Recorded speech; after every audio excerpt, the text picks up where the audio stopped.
तर उद्धव ठाकरे यांच्या दिल्ली दौऱ्याचा आजचा तिसरा दिवस आहे। दिल्ली दौऱ्याच्या तिसऱ्या दिवशी देखील गाठी भेटींचा सिलसिला सुरू राहणार आहे।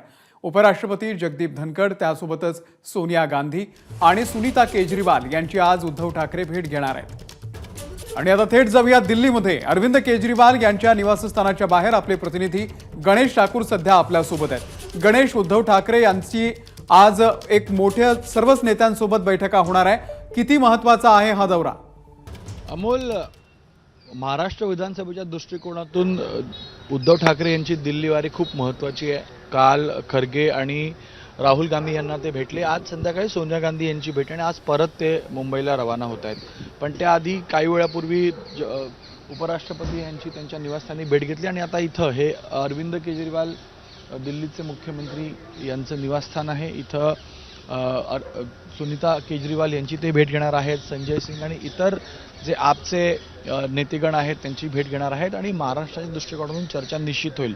इथे येण्याचं कारण दुसरं म्हणजे की अरविंद केजरीवाल हे जेलमध्ये आहेत आणि ज्या प्रकारे इंडिया अलायन्स अलायन्सचा एक घटक पक्ष म्हणून एक समर्थन देण्याची बाजू येते किंवा बाब येते, तर ते उद्धव ठाकरे इथं करताना आपण पाहतोय। कारण दिल्लीत आहेत आणि त्यांना भेट देऊन त्यांची हिंमत वाढवण्याचा त्यांचा प्रयत्न असणार आणि आम्ही एकत्रित आहोत हेही यातनं दाखवण्याचा प्रयत्न आहे।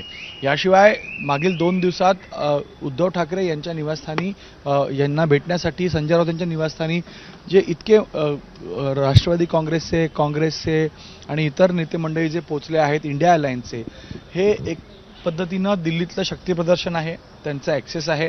पत्रकारांना ते भेटले, आज उपराष्ट्रपतींना ते भेटले आणि येथे येऊन मोदींवर त्यांनी हल्लाबोलही केला।